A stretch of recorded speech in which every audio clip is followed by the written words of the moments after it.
Olá, meus amigos e minhas amigas, tudo bem com vocês? Eu sou Gustavo Eugênio do CGE, Consultoria e Estudos Jurídicos. E hoje, pessoal, eu estou aqui de volta para dar continuidade a essa série de vídeos do Quebrando a Banca, segunda fase da prova do OAB. É isso aí, pessoal. Nós já tivemos a primeira aula, nós já conversamos, mostrei para vocês mais ou menos como é que funciona a segunda fase. Você tem que estar atento ao padrão de resposta, você vai fundamentar sempre que possível, colocando toda a norma ali que você conhece, colocando súmula, colocando J, colocando os artigos da CLT, se tiver que ser colocado CPC ou outra norma, coloque, porque foi como eu falei para vocês, pessoal. A prova do OAB, de uns tempos para cá, ela tem utilizado um critério de multidisciplinaridade. Então não se surpreenda se você ter que sair da CLT. Mas antes de mais nada, pessoal, eu peço para que vocês acionem o sino de notificações. É isso aí, pessoal. Sempre que possível, acione o sino de notificação para você receber esse conteúdo de direito do trabalho, de processo do trabalho. Peço também que vocês dêem um like nesse vídeo e compartilhem esse vídeo com outras pessoas, porque da mesma maneira que você precisou, com certeza outras pessoas estão precisando conhecer esse conteúdo de direito do trabalho e processo do trabalho, principalmente agora que muitos dos inscritos e outras pessoas que ainda não estão inscritas podem conhecer esse canal e se preparar para a prova do OAB. Pessoal, como eu falei com vocês na aula passada, eu comecei em um dos temas mais clássicos de prova do OAB, que foi insalubridade e periculosidade. Hoje eu vou continuar aqui no clássico, vou continuar aqui naquele tipo de questão dissertativa e, por que não, pode ser objeto de peça processual também. Um dos temas mais importantes do direito do trabalho. Quero conversar com vocês hoje sobre estabilidade gestante. Estabilidade gestante, pessoal, é um dos temas que mais cai na prova do OAB, na primeira fase, também na segunda fase. Por quê? Porque é do dia a dia. Você sempre vai encontrar, você advogado, você sempre irá se deparar com uma ação trabalhista, com uma reclamatória trabalhista que tem pedido de indenização pelo período estabilitário, ou, por que não, uma reclamação trabalhista com pedido de reintegração da gestante.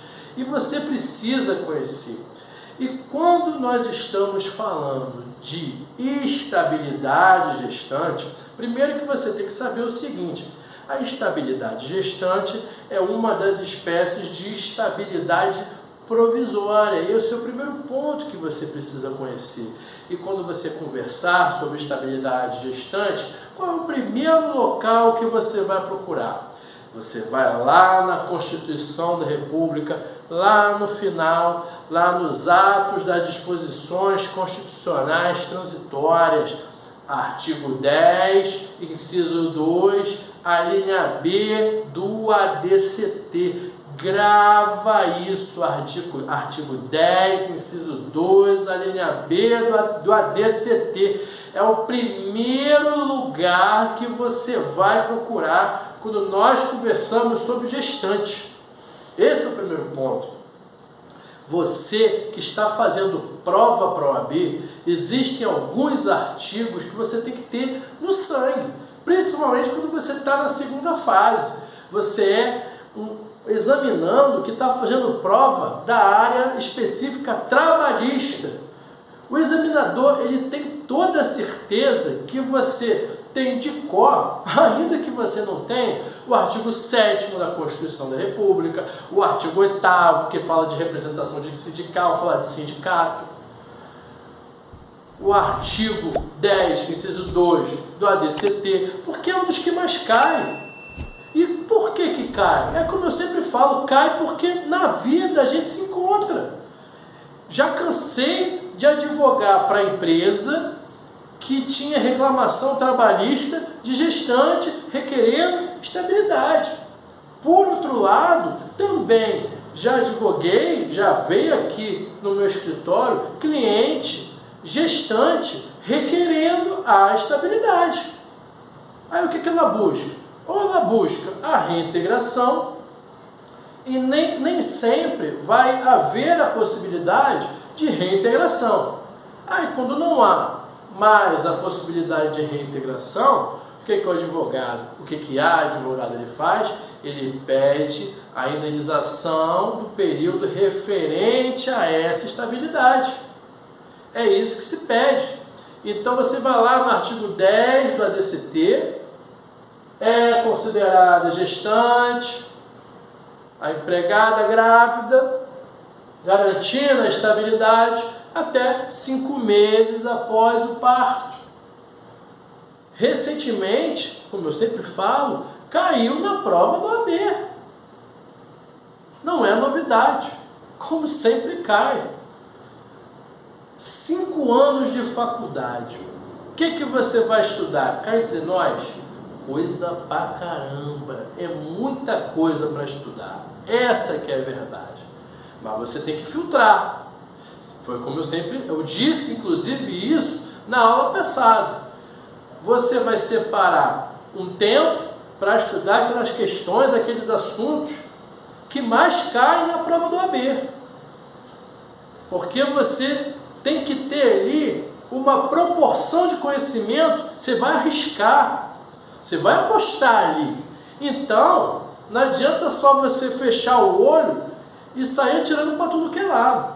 Você tem que ter uma estratégia. Pessoal, prova do OAB é estratégia. Você tem que raciocinar de forma absolutamente estratégica. Não pense você que só porque você passou na prova do OAB hoje, que você vai sair dando cambalhota e ser um super advogado ou uma brilhante advogada, não. Não é assim que funciona. É com base na experiência.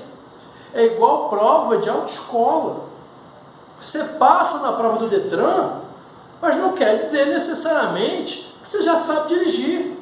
Tirando sempre, salvo aquelas exceções. Você vai aprender a dirigir conforme a experiência do dia a dia.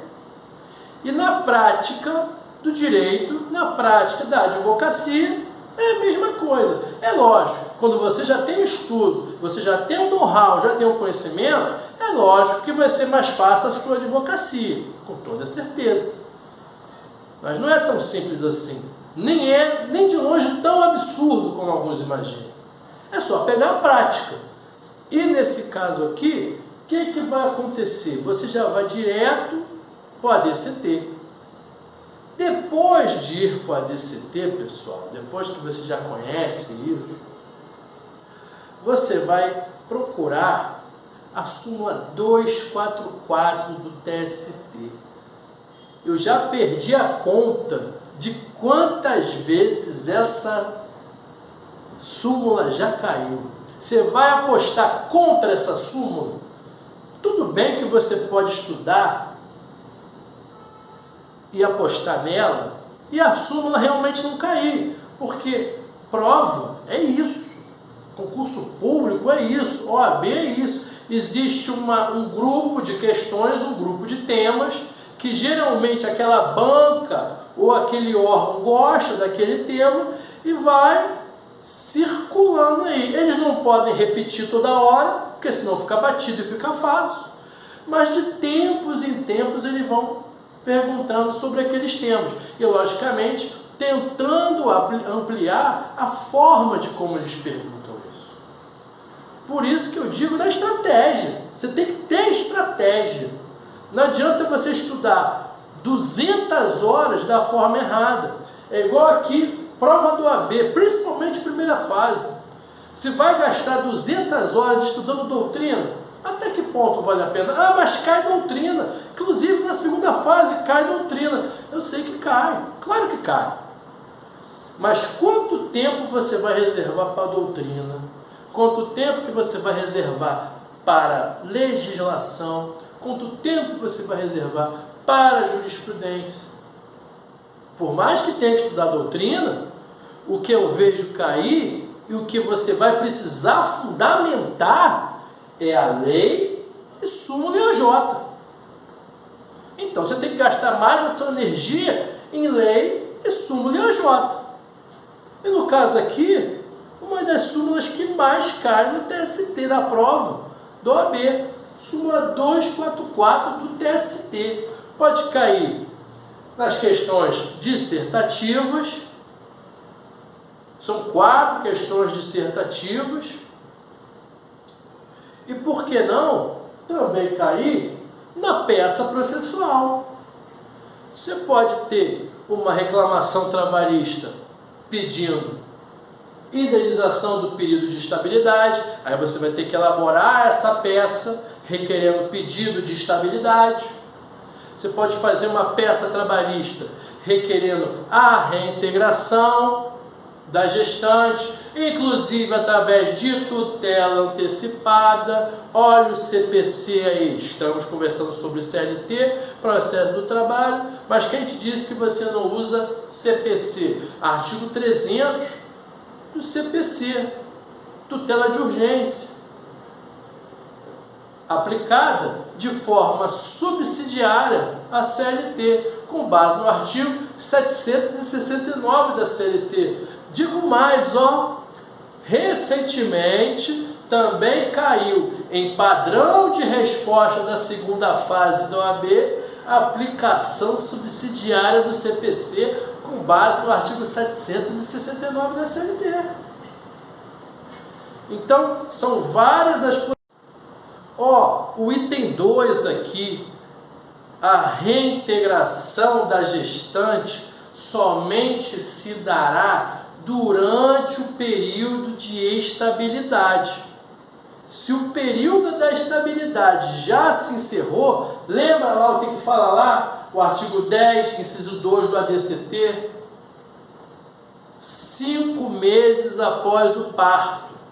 Se o período se encerrou, não há que se falar em estabilidade, ou melhor, em reintegração. Aí, nesse caso, não havendo a reintegração, a reclamante ainda pode pleitear judicialmente os seus direitos, que são todos os salários e direitos que existiram durante aquele período da estabilidade.